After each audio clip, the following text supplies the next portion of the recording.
great to have a good tidy and deep clean of your kitchen at least once a year, usually tied in with the big spring clean. When designing your Wickes kitchen though, they have a few things on offer that can really help make life a little easier for you all year round. Pyrolytic cleaning is absolutely amazing. So here's how it works. We're going to take the wire racks out of the oven. They just go in the dishwasher. Now, depending on your oven, you may need to take out the shelf supports. If they're silver, take them out. These ones we can see are the same color as the oven. That means they're designed to stay in. First thing we do, quick wipe out of any loose bits of food residue. Then all we do is shut the door, switch the oven on. We're going to go to menu and press the button. We're going to come down to cleaning. And we've got 3 choices on this oven. Quick, which is an hour, normal, an hour and a half, or intense, which is 3 hours, and that just depends on how dirty the oven is. We're just going to choose the quick one. Press the start button, remove all accessories, it tells you to do that. Remove the worst of the residue manually, we've already done that, and off we go. Now this oven is going to lock that door now, and then it's going to get up to 500 degrees Celsius. And that will burn any food residue in there to a little white ash. And then when the oven has cooled down enough, it will unlock the door. We can simply open the door and wipe out any of the food residue. There are a few really good tips to keep your induction hob in really good condition. The first one is, get yourself an e-cloth. They come in a pack of 2. This is the cleaning one, this is the buffing one. First thing you do at the end of a cook, get your cleaning cloth into some water, as hot as you can stand it, give it a little wring out, wipe your hob down, and this will get rid of most of the dirt on the hob like this. There's a little part like this, and that's very good if you've got a little bit that's been burnt on, so that will help you get that off. And actually, using an e-cloth gets rid of about 99% of any bacteria without any chemicals at all. You can put them in the washing machine and just wash them, and you can see that with this buffing cloth, you get a really, really lovely shine in literally a few seconds.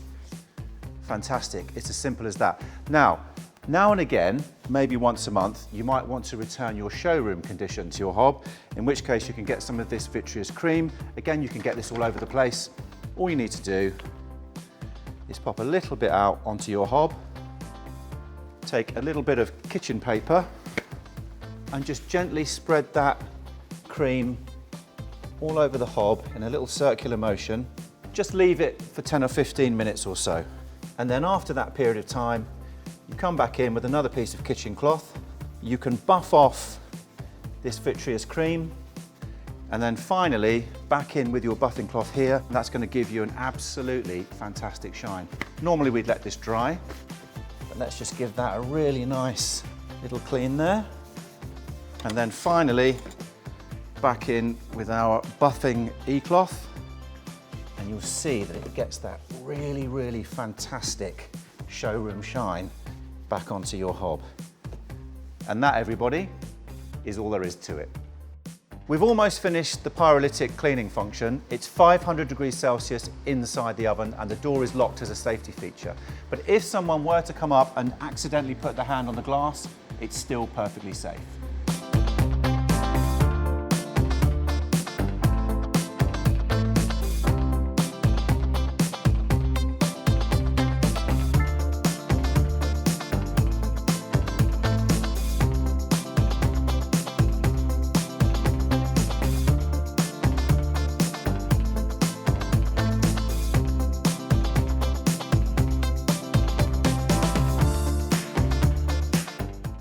And there we go, the cleaning cycle's finished.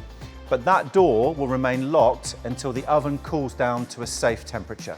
When you've nearly finished doing your cleaning, why not make a little treat? I've turned the oven on here to true fan at 180 degrees, and I've preheated a baking tray here with a little bit of parchment paper. These are frozen raw croissants.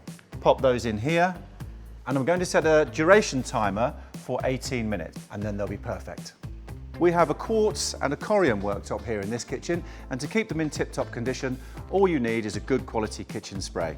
Just give the worktop a spray, give it a wipe, Now both of these worktops are non-porous, so they have excellent antimicrobial properties. Our oven has cooled down and the door has unlocked, and you can see in here that the food residue has turned to a white ash. Now we could clean the ash residue out of the oven like this, but with this oven we can also take the door off. Disconnect the two clips, lift the door off, put it on a tea towel on the worktop, and then we can clean the glass here like this, and we can actually take all of these glass panels off separately, clean them all, pop them back in, and then when we finish cleaning the oven door, simply walk it back into position, pop it back on, bring it to the bottom, reattach the clips, and shut the oven door.